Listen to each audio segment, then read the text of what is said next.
सुनाओ हुडको लिमिटेड। अब देखिए 220 रुपए का प्राइस है और यहाँ पर काफी लोग डरे हुए हैं कि इलेक्शन आ चुका है, पीएसयू रिएक्ट करना यहाँ पर जो है स्टार्ट कर दिए हैं, लेकिन ये नेगेटिव रिएक्ट कर रहे हैं। हमको तो पॉजिटिव चाहिए था। 220 का स्टॉक 330 रुपए क्यों नहीं है, जबकि यहाँ पर जो है ऑल टाइम हाई निकाल दिया था हुडको ने। ऐसे में प्रॉब्लम क्या है, इस वीडियो के अंदर आपको डिटेल में बात समझाऊंगा और इसके साथ साथ कौन सी पार्टी हुडको को ज्यादा बेनिफिट दे सकती है उसको जरा समझते हैं।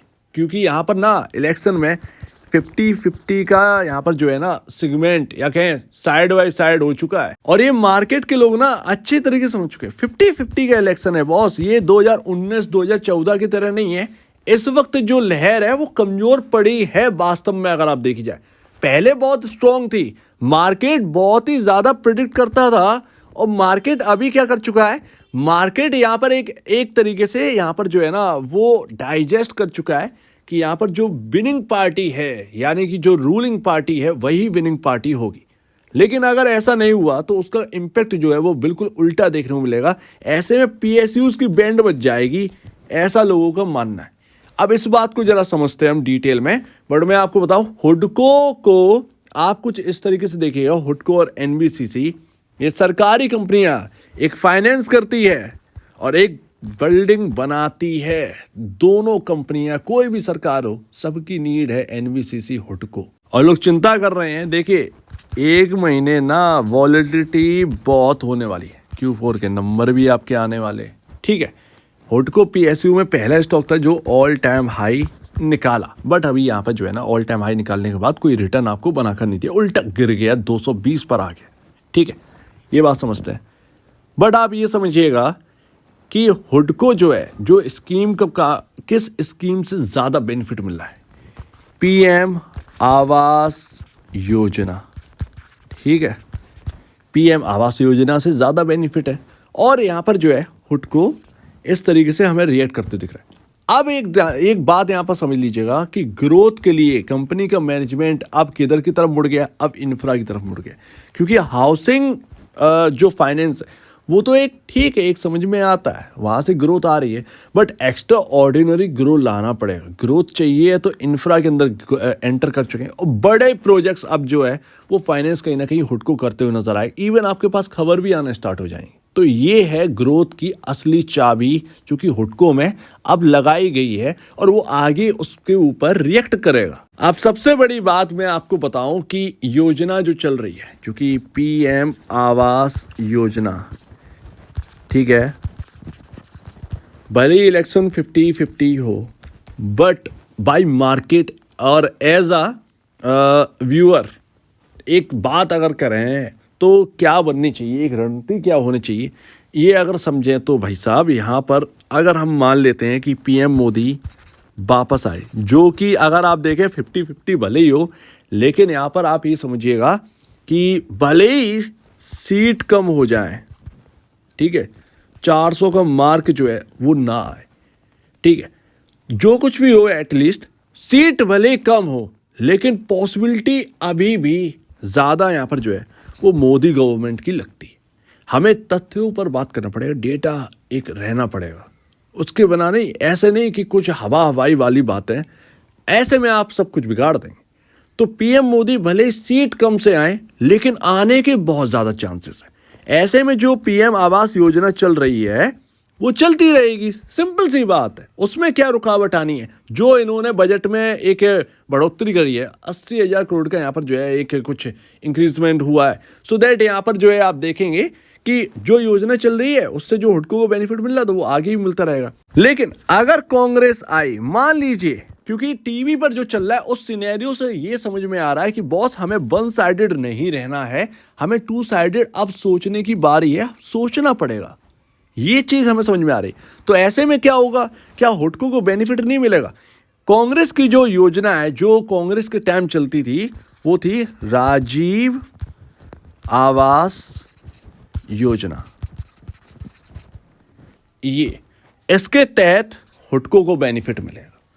तो यानी कि अब ये आप समझ जाओ कि इलेक्शन रिजल्ट 4 जून को है, ठीक है, और रिजल्ट चाहे जिसकी तरफ मुड़ जाए, पीएम मोदी आएंगे तो यहाँ पर जो है पीएसयू थोड़े से उछल जाएंगे, लेकिन पहले से अगर पीएसयू चल गए होंगे तो प्रॉफिट बुकिंग हो जाएगी। पहली बात, इस बात को नोट करिएगा।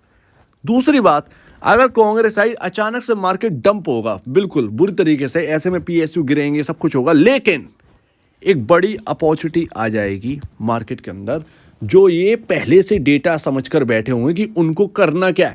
उस गिरावट में अगर आई तो मुझे क्या करना है, तेजी अगर आई तो मुझे क्या करना है, अगर उसका सब कुछ क्लियर है तो वो बिल्कुल कोरोना के टाइम जो अपॉर्चुनिटी छूटी ना, वो ये अपॉर्चुनिटी जाने नहीं देगा। तो ये चीज़ है, क्योंकि आपको ना, चाहे आप पीएम आवास योजना देखें, चाहे आप राजीव आवास योजना देखें, आपको तो बेनिफिट मिलने ही वाला है। तो ये है हुडको की असली स्टोरी। गवर्नमेंट कोई भी हो, चिंता मत करिए, हुडको को बेनिफिट मिलने वाला है। अब आपके सामने क्लियर हो चुका होगा, उम्मीद है, और आप इस योजना को बंद नहीं कर सकते। ये आपकी नीड है और आपको इसके तौर पर चलना होगा। आपको यही चलाएगा, आप इसको नहीं चला रहे, ये आपको चलाएगा। तो जो भी गवर्नमेंट हो उसको ये करना पड़ेगा, और हुडको और एनबीसीसी जैसी कंपनियों को बेनिफिट मिलेगा। अब अगर आप देखेंगे तो हुडको के अंदर असली प्रॉब्लम क्या है। हुडको के अंदर प्रॉब्लम है कि भाई साहब वो वर्क कर रहा है 2.71 टाइम की प्राइस टू बुक वैल्यू पर, जबकि ग्रोथ अभी तक नहीं थी हुडको के अंदर। ये Q3 के नंबर्स बहुत अच्छे आए थे इस स्टॉक की, उम्मीद है Q4 के नंबर भी अच्छे आए, बुक वैल्यू थोड़ी सी आपकी स्ट्रॉन्ग बनती हुई नजर आए, ये चीज़ है। बाकी प्राइस टू अर्निंग आप ऊपर काम कर ही रहे हैं, एज अ पीएसयू आपको थोड़ा सा बेनिफिट मिल रहा है, फेवर मिल रहा है, पैसे झोंके गए हैं, वो स्टॉक आपको ऊपर दिख रहा है, बट महंगा है। आप इसको सस्ता नहीं कह सकते, ये बिल्कुल भी गलत होगा। सस्ता आप नहीं कह सकते इसको। और मेरा मानना है कि आपके पास हाउसिंग फाइनेंस में अगर कंपनी है तो एटलीस्ट आपके पास LIC हाउसिंग फाइनेंस भी होना चाहिए, जो कि मैं हुडको की बात करते करते मैंने आपसे एक टाइम पे कहा था, जब ये 500 रुपये पर था, 500 या 490 480 पर था, मुझे याद है। और ये LIC हाउसिंग फाइनेंस 680 का अभी हाई लगा है, तो आपको बेनिफिट मिल रहा है। जबकि आप देखिए LIC हाउसिंग फाइनेंस 1.18 टाइम की प्राइस टू बुक वैल्यू पर काम कर रहा है, इसको वैल्यूएशन नहीं दे रहा है मार्केट। प्रॉब्लम ये, मार्केट कैप है हुडको और LIC हाउसिंग फाइनेंस का दोनों का बराबर है, इवन हुडको का ज़्यादा है LIC हाउसिंग फाइनेंस के कंपैरिजन मार्केट कैप। लेकिन अगर आप देखेंगे सेल्स के मामले में तो बहुत पीछे है हुडको, प्रॉफिटेबिलिटी के मामले में तो बहुत पीछे है हुडको। ऐसे में LIC हाउसिंग फाइनेंस सबसे दिग्गज कंपनी बनती है, लेकिन उसको कोई वैल्यू नहीं दे रहा है मार्केट। तो इसीलिए मार्केट जब ऐसी कंपनी को जब वैल्यू देता है ना, छप्पर फाड़ के कंपनी चलती है। ऐसे में आपके पास पोर्टफोलियो में अगर ऐसा स्टॉक पड़ा होगा ना, एक टाइम पर आके एक बेहतरीन रिटर्न देता है, वो आपके लिए बहुत कीमती रहता है। सो दैट ये है।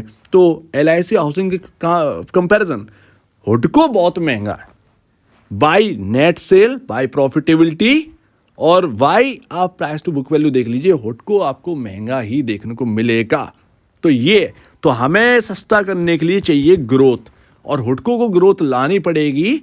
अब आगे का सिनेरियो देखते हैं कि जिस तरीके से ये इंफ्रा कंपनी के अंदर, इंफ्रा फाइनेंस के अंदर एंटर करी है हुडको, कितना बड़ा इसको बेनिफिट मिल रहा है। क्योंकि अभी महंगा है, सस्ते होने में टाइम नहीं लगता है, ये अच्छे नंबर चाहिए, और अच्छे नंबर ला के रख दिए तो आपकी आंखें जो है वो शॉक्ड हो जाएंगी। एक और बात, म्यूचुअल फंड, भैया म्यूचुअल फंड का डेटा आया, एक छोटा सा डेटा आपके सामने अभी अप्रैल 2024 का। UTI Nifty 500 value 50 index fund ने 24%, 24.5% बुक कर लिया है अपना।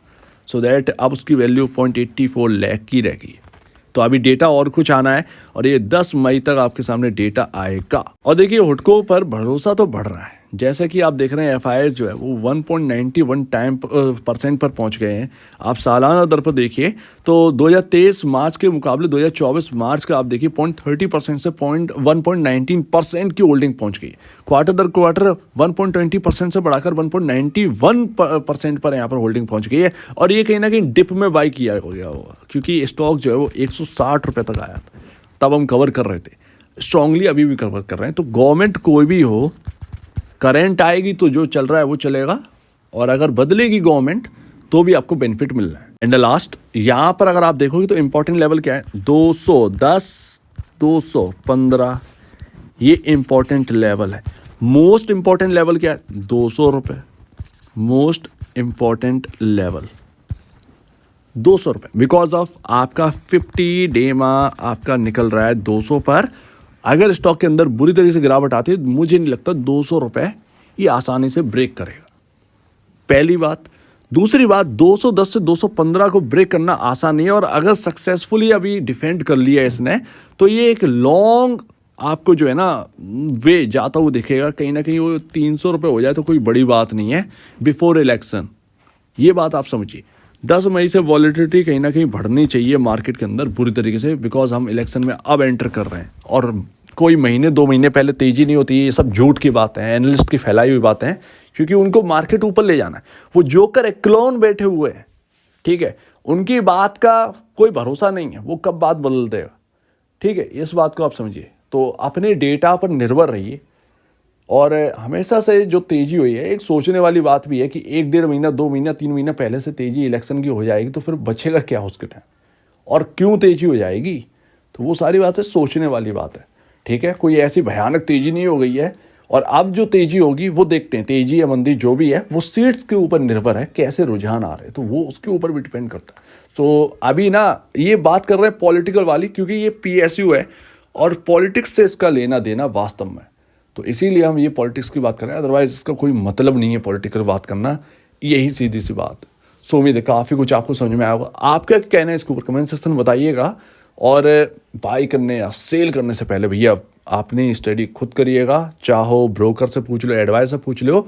और एक और बात, वॉलेटिलिटी बहुत बढ़ने वाली है, स्टॉप लॉसेस शायद आपको बाइड लेने पड़ जाएं, ये बड़ी बात। तो आपका क्या कहना है इसके ऊपर कमेंट सेक्शन में, और अब दीजिए वीडियो देखने के लिए बहुत धन्यवाद दोस्तों।